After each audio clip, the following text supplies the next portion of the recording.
All right, our video's rolling. I got birthday boy here, Sean. I really think you're 30, not 40, right? Nice of you to say. Well, you know, some people age well, so happy birthday. Hey, thank you. Whose idea was this? Was this yours or somebody in the family? Oh, my idea. Cool. I actually saw you guys on Facebook, so I was like, wow, what a cool thing. Super nice, yeah. Facebook, TripAdvisor, all that, we get a lot of great reviews. So I don't think you're going to be disappointed at all. Those are all genuine. We don't have one review from a friend or a family member. So before we take the runway, we want to look for traffic. That looks like my wife and a powered hang glider over there. Yep. Yep, we got a kind of a crazy job. This is what we do is we go fly in hang gliders. Raise up the wing, it gives me a really good view of the sky. You can't do that in a regular aircraft, and sometimes we'll raise it up and see a little glider coming by. The sky looks good to me, right? Yep, looks good. Right. Now we're going to make a radio call. We're going to taxi out. Delete Unicom, Paradise 2, taking the active short back taxi. Now, on the takeoff, and even now, you can either have your... 5-4 Fox is ready, 8. Yeah, go ahead, 5-4 Fox. I'll go after you. Yeah. 4 Fox, number 1. So wherever you're comfortable, you can have your hands on the kite, feeling what I'm doing. You can just chill out and relax. You can have them on the side rail or the back of the seat, wherever you like. Okay, thank you. So if you get enough air hitting the front of a wing, the airfoil, you might have learned this in school. After you, Tom, after you clear the area. Okay, thanks. You're just turning around and we'll be departing shortly. Get enough air hitting the front of the wing, it'll lift us right off the ground. So the Grand Caravan's doing the exact same thing we're doing, except I kind of angle across the runway because we don't have a wind going straight down the runway. We have it coming from the ocean. You see how it's coming over this way? Yep. The Grand Caravan, he's got a rudder on the vertical tail. Okay. And that allows him to go straight down the runway when the wind is pushing him sideways. What we do is we kind of cheat more like a bird. Oh, I see. Give me a big smile right there. Birthday boy. So I just hold our wings level. Paparazzi's right there. 0. Wings level and off we go.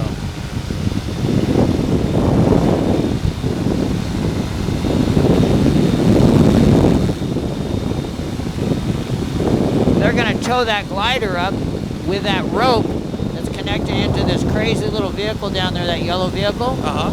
So they winch that glider into the air. You'll be able to see that. Paradise 2 clear of the winch. Oh, this is cool. Isn't it nice? Yeah, it's awesome. Welcome to my office. I know, no kidding. Now, when wind comes over the ocean, it's technically coming over the flattest surface on the planet. So our flying experience up here should be very, very smooth because the trade winds are traveling over the ocean. Okay. If there was a mountain or trees or buildings out here, it would be bumpier. So it's interesting, but it can be 15 or 20 miles an hour out of the northwest over here, and it's going to be smoother than if it's out of the Waikiki side. Even if it was real light winds, the mountain will make more bumps than the ocean, is what I'm trying to say. Okay. Now try this. Just put your right hand right here, your left hand here, and you're going to feel I'm going to pull our weight over to the left. Ah. And then we'll go to the left. We're going to probably go out to Kinda Point first. Being a local, have you ever had a chance to walk out to Kinda Point? Because it's a long walk. Not really. Yeah, I wouldn't really even recommend it. It's a great place to fly to, and you're going to like that. But once you see it... Rope on the ground. This is the car. This car looks clear. See that white little glider that's sitting on the runway with the big wide wings? It's kind of pointed a little bit towards the water. Yeah. It's got a rope going all the way down to a yellow truck thing over there with a winch, and they're just going to pull him right up. Oh, okay. That's what they're doing right now. Instead of towing it with an airplane, they're winding up a rope in that yellow thing over there. Watch how quick this thing goes up. Wow. So all they got to do is get it high enough that it can go over to the ridge, and it will release the line and go over to the ridge, and it'll soar on the wind hitting the ridge. And there's no engine on that at all? There's no engine. Wow. No. Just like a traditional hang glider or a skydiver's parachute, they fly fine, but without the engine, if you don't have a good lifting force, then you're going to be just coming down slowly. Oh. You don't fall out of the sky just because there's no engine. A lot of people are not real familiar on a few things on the sky, which I'll hopefully give you a little bit of tips on why it's so safe up here.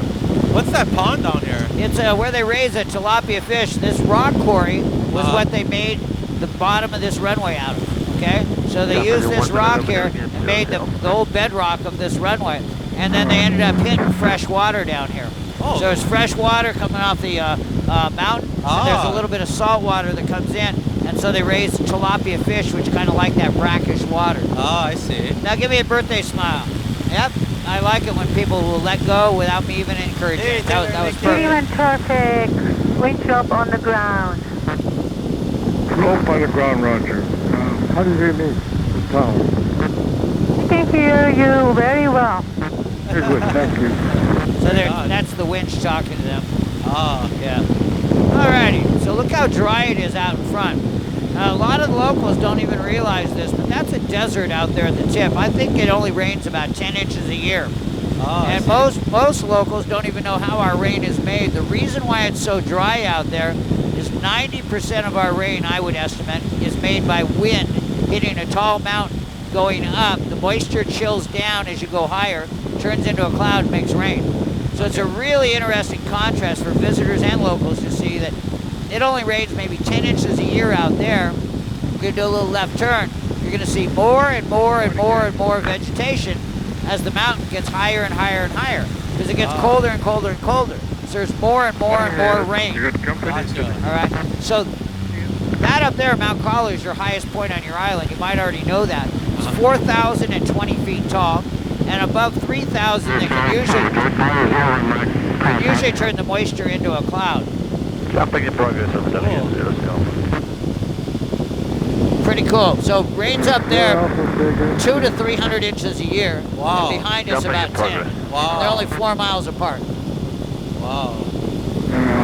Also, see how the coast goes this direction, Sean, and then it goes that direction? Yes. So the wind usually blows from the land to the sea over there where the surfers are. Do you happen to surf? Oh, no, not really. Okay. So most non-surfers don't realize that one of the most important things for surfing is wind blowing from the land to the sea. And because of the spinning of the earth, which they call the Coriolis effect, at this latitude, the wind blows from the east to the west about 300 days a year. You've heard of it, it's the trade winds. Yeah. Trade winds are what cools us down and makes it better than Florida, right? Yep. But those trade winds are real consistent because they're caused by the spinning of the earth. And over there, that wind going from the land to the sea makes the surfers the happiest people in the world. Oh, okay. That wind is really important, that it goes from the land to the sea. That same wind comes over here and goes from the sea to the land. And that's why the water's so choppy over here. Oh, I see. It's not good for surfing at all.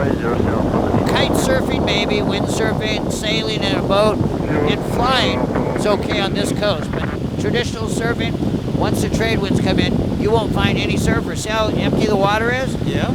We hate the wind blowing onshore for surfing. Ah. It just ruins the surf. Gotcha. So that's my wife out there with a guy named Misha. His dad is Russian and somehow managed to get a permit, or they just do it under the table. He works at one of the skydiving centers. Oh, okay. And his son's on summer break, so he came over from Russia to Hawaii. That's pretty good, huh? Nice. Yeah. We do a little turn here. So if you were to drive down here, and you may have driven this far before, that's where the paved road ends. Ah, I see. For a long time, there was a bumpy dirt road and a train track that went around the point. The train was to get the sugarcane over to Honolulu without going through the grade up by Dole Pineapple.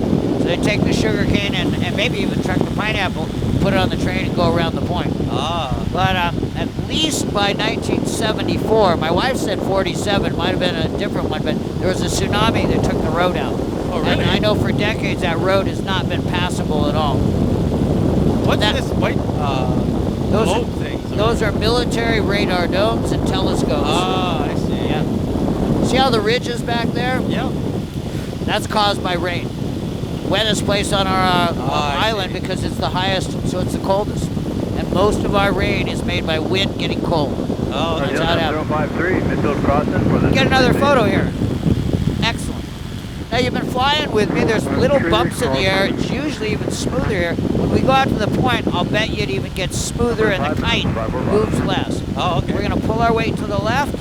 That will lower the wing. The sail actually changes its shape, and it's going to try to stay in the turn. Even in bumpy air, it'll try to stay in this left turn. I gotcha.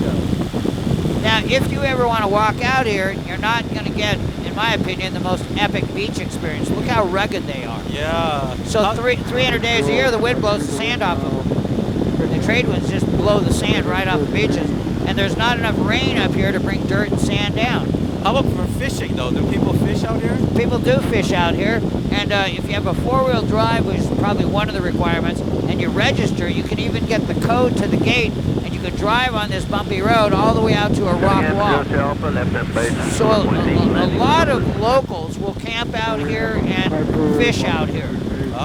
Because there's no tourists that are going to come out here. Roger, I'll be landing. Gotcha. And there's some pretty cool little coves, but only in the summer months like now is it reasonable to try to get in the water. Usually it's just really rough and choppy. This beach right here is called Hidden Beach, but you can see it's a little sandy on the land, but not in the water. Yeah, it's rocky. Or reefy. Rocky as can be. Yeah. And again, not enough rain bringing in dirt and sand to fill in the beaches. Oh, okay. And then the wind blows whatever it is. 600 eastbound and climbing. Now, many people, even locals, haven't been to these beaches over here. Have you ever come all the way up the west side of these beaches? Wow. That is Makua Beach. Oh, okay. And the last beach that we're going to see when we get a little higher is Yokohama Bay. Wow. In my opinion, they're the two nicest beaches on the island. They're really nice for your kids because there's almost never any waves. There's no rip currents. It's a lake. The whole west side of our island is protected from our waves about 90% of the time. See how calm it is? Yeah. Right at the end of the paved road there, a good paved road, is bathroom, showers, and a board lifeguard. Awesome. Drinking water, everything.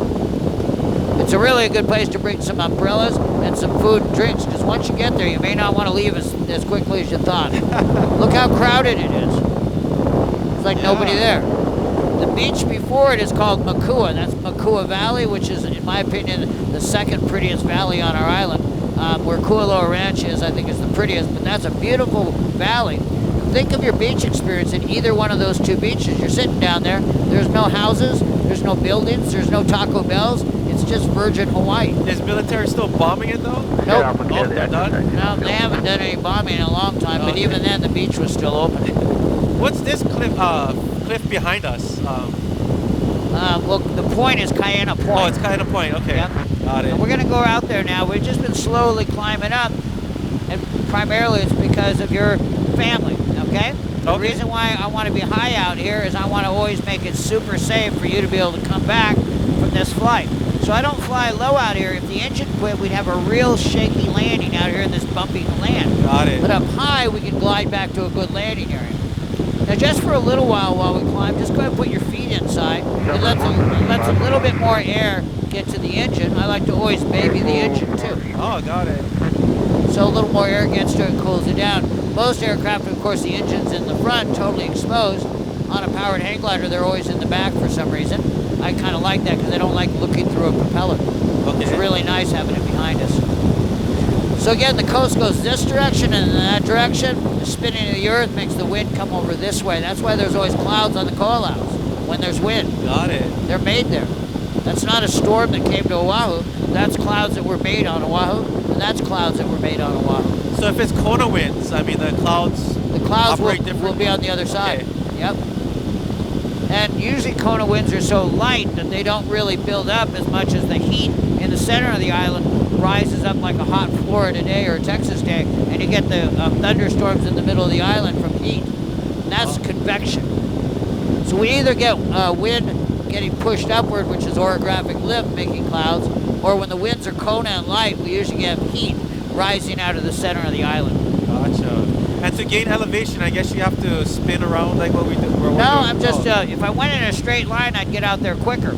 So I'm lollygagging along and getting you vicariously to feel what I do when I do a turn. Okay. And so you're not thinking about it, but you're actually getting to kind of feel like, oh, he pulls the bar that way, and that's what happens. Ah, I see. You don't have to turn to go up. You don't have to raise the wing to go up. All you have to do is step on the throttle like I am now, make enough air hit the airfoil, and the airfoil makes you go up. Oh, it's amazing. We're climbing right now at 500 feet a minute, and we don't even have to raise the wing. We're just hitting the wing with a lot of air, and the airfoil's job is to create lift. The way the air flows over the top and the bottom, it lifts us up.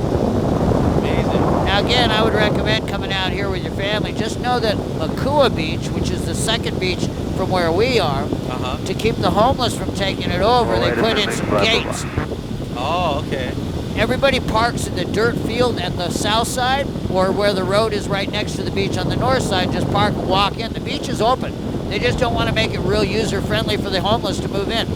So you just park outside and walk in. These beaches here, this last one, Yokohama, there's bathroom, showers. You just pull right up. You can pull into the parking lot or right along the road, just get in the water. Oh, You can even snorkel from one to the other. And another thing you should know as a local, when there's going to be a full moon near one of your days off, you can come over here and camp. And on the weekends, they open up the gates. Otherwise, you just walk in and set up your tent. But you can camp there, and they don't seem to do anything about it. I don't know if you need a permit. We always do it on a full moon near a weekend, and there'll be like 15 or 20 campsites down there. You watch the sunset, and then watch a full moon come up. Wow. Nice. Really Thanks for that too. Yeah. All right, now we're going to go back out a little bit more out to the tip. We're at 2,600 feet. We'll be closer to 3,000 feet when we're out at the tip. And with that altitude, we could glide about 4 miles. Wow. So really dry out here, nothing special. It'll sound conceited, but really between Kaena Point and Haleiwa, the best thing that you can do, in my opinion, and I love skydiving, I got about 7,000 jumps, but the first skydives are very short and they don't give you as much fun as you get in a powered hang glider. This is the best thing you can do on your birthday, from Kaena Point all the way to Haleiwa. Oh yeah, thanks. Now look at the water over there, see how calm it is? Yep. Almost every day. I've seen it over here, and you can already look. See how choppy the water is? Yep. Well, that's not going to happen over here, because the land blocks the wind. The wind comes up, tumbles across the mountain, and then lands offshore. That's what that texture is over there. See, it looks like a little footprint? That is tumbling air going downward. And downward falling air doesn't chop up the water. Just puts that little footprint. on the downwind for the number. So you could still snorkel when it's blowing 40 miles an hour over here. It'll be protected over here and have that spattering pattern. That's it. But if you're a surfer, you don't necessarily like the West Coast most days, because waves don't normally come into this direction. You see that path in the ocean? Yep. Are that currents or? That's probably just where there's no wind. Oh, okay. Yep. Or it could be where a boat just went through and it flattens it out. Okay. Sometimes the boat will leave kind of a trail, and it takes a while for the wind to fill it in. You can see the whole West Coast right now. I know, it's beautiful. Perfect place for your boy is the Coralina Resort. Have you ever been there? Yep. So they got the 4 man-made coves in front of the 3 hotels. That's totally calm water. But down there you got mass civilization. Here, look at it. Yeah. See those boats coming up? They come out of Waianae Harbor, and they're going to find dolphins, put you in the water in front of the dolphins, and the dolphins will swim right to you. Oh, and wow. they do it right here in front of these 2 beaches. Dolphins love it between that point over there and this point. Oh, okay. Makaha's right around that point. You Ah. got to drive past Makaha's when it starts getting pretty. Oh, I see. All right, let's get a photo, and then we're going to drop down and fly low along the beaches. Nice.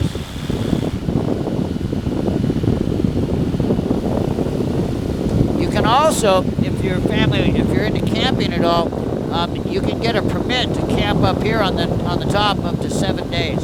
You literally drive up the military's paved road, and they let you go down to where they have public camping areas. You mean camp right here on this open field area? You can somewhere up in here. That's probably a camping area. They don't let you near their domes, but they've got all kinds of people come up here and just 4-wheel drive or camp. You can camp up here for up to 7 days. You can get the permit either online or down at a building in Honolulu, and it'd be really easy to check it out. But my wife had got the permit before and drove up here with her parents one time, but it's just a lot of bumpy dirt driving that wasn't something we ever wanted to do again. But there is camping up here, and there is some property that the Army leases, and I think that's what a farmer uses right there to grow something. Oh, I see.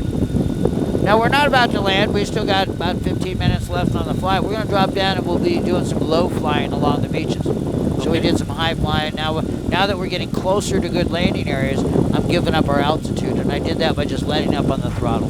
How long can this stay in the air? With a full tank, about 6 hours. Wow. Which would be about 400 miles.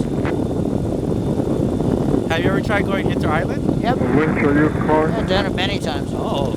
Yeah. Inching to 1,000. It's the safest single-engine West, aircraft in the world. Roger, the west side looks clear to me. Look at this canyon. Can I get a picture now? Nice. So, I have a feeling that hundreds of thousands of years ago, the weather might have been different. Look at that. We don't get a lot of rain, but it was caused by the rainforest. Transit on the shoreline, low level, feet wet, will be when drop zones on the way across. Feels real bird-like up here. Yeah. So the wind hitting the mountain is giving us lift. I'm not using the engine at full power. So this is not quite like hang gliding without a motor, but it gives us a real good feeling of soaring. Ah, I see. Hear how quiet the engine is? Yep. We're still barely going down because the wind creates lift. So when that winch tows that glider up, all it's got to do is get over here where the wind is going up. Right where the wind is going up, you can fly all day long with very little skill and stay up. Really? Because the sailplane makes us bird proportionate. On the weight of us and the fuselage, with those wings, we're just going to soar just like a bird. If a bird is soaring, a hang glider pilot without an engine and a true hang glider, or a paraglider pilot, or a sailplane, we can all do the same thing. All we've done with those aircraft is to scale them up to support our weight like a bird. Oh, okay. So if you see a bird flapping, that's a different story. He doesn't have enough lift to stay in the air. Well, we can't flap a hang glider wing, so that's why we have an engine. It propels us forward, drives air into the traffic, airfoil. wind drop on the ground.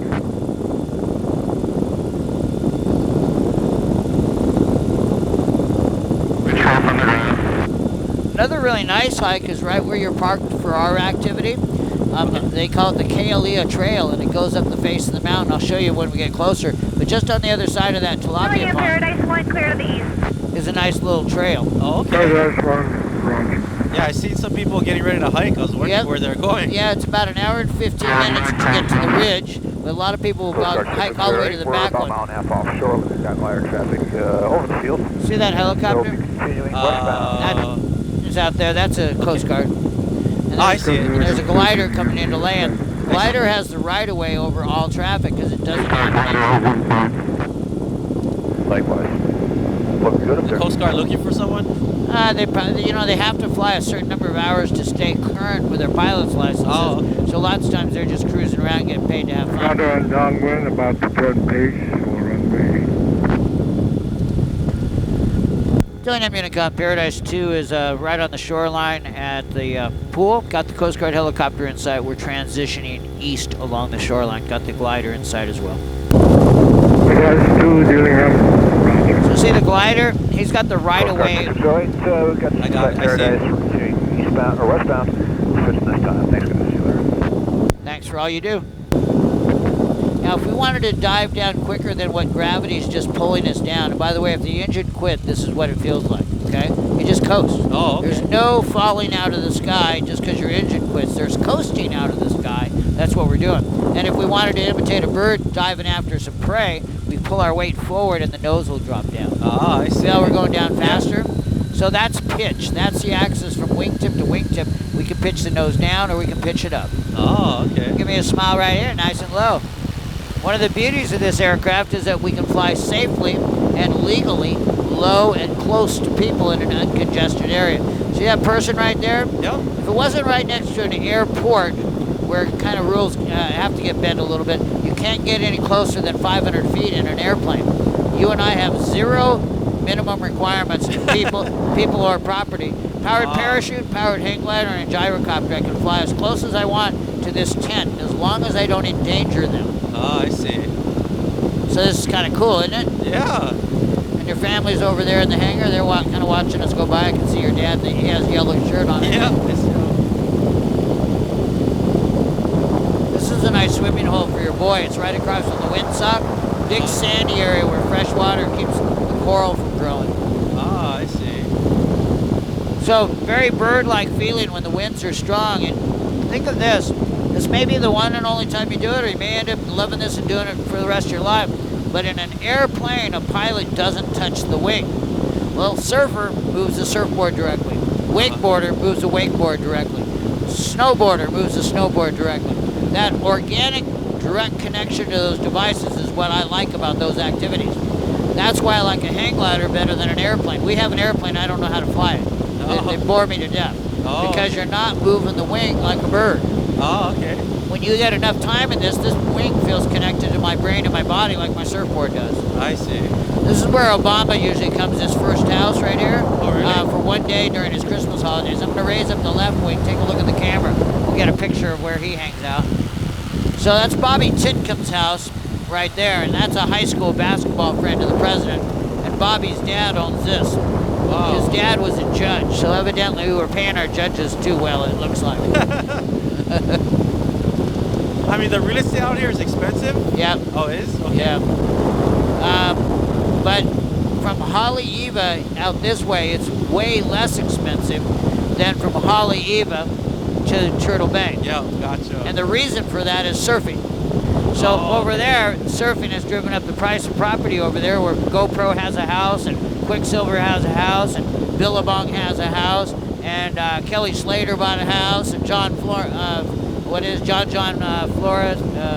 Florence has a house, and people are usually illegally renting out their houses, so they're not buying a residential property. They're buying a residential property and using it as commercial property I see. illegally. So you can generate mass amounts of cash from Haleiwa to Turtle Bay because the wind is perfect for surfing. Got it. A lot of people don't understand it, but price values over here are significantly less. The lowest priced oceanfront would be right there where there's a seawall and you get no beach. So you get all the negative things of living on the ocean, and you get none of the real good ones, to tell you the truth. Those houses are in the 600,000 to 800,000. At least they have a view. They have a view. Yeah. And they have salt infused into every pore and crevice in their house and their body. And I know because I lived right here where this other seawall is, Oh, in the okay. closest unit this way, right on the ocean. We Yep. lived there for 4 years. Oh, it's nice. It's nice, but we moved out deliberately. You know, 700 square feet, Uh-huh. $3,000 a month. Wow. Okay? That rectangle is 2 units. Oh, okay. Those are duplexes. I see. So we lived in the one on the right, but in the left half of it. So that was where my home was for 4 years. And what was really cool about it is when the wind was light, you'd walk down the seawall, walk down the beach, and then look at this beach right here. Nice. So this is the polo field, just so you get your bearings. You can see how nice the beaches are. Yeah. Very rare in Hawaii to not have houses or hotels on the water. But this is polo field and horse ranch, and that's the naked beach out on the tip. Oh, I see. There's This is a nice beach right here. It's a really nice Yeah. beach. Really nice beach. And the fresh water makes it so there's no coral right here. Oh. So the fresh water flowing in from the river makes it a nice fishing spot and swimming spot. And then a lot of people will come down that public access trail and go over here, and this is the nude beach. Oh, okay. And then the houses. Nice way to fly, huh? Yeah, this is awesome. Now what we've been doing with a kite is determining if our weight is in the center, the right, or the left. Occasionally the wing knocks us out of where we want to go. Like right now we're in a right turn. The right wing is lower. So if I wanted to stop it, I pull our weight to the right or push it away from the left.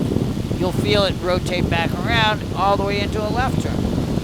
And that's the axis from nose to tail, and that's what pilots call roll. And that's all I really hope to teach somebody on their first flight, is that in a kite, we control our direction by shifting our weight from side to side. We don't lean like you do in a motorcycle. We physically pull the weight of the engine, the fuel tank, and you and I, the whole cockpit. We can move it side to side, and it will pull the wing down or level it.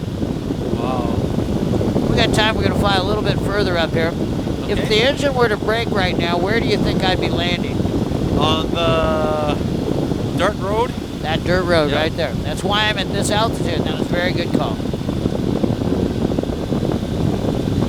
So nose to tail, like you're on a skewer, is called roll.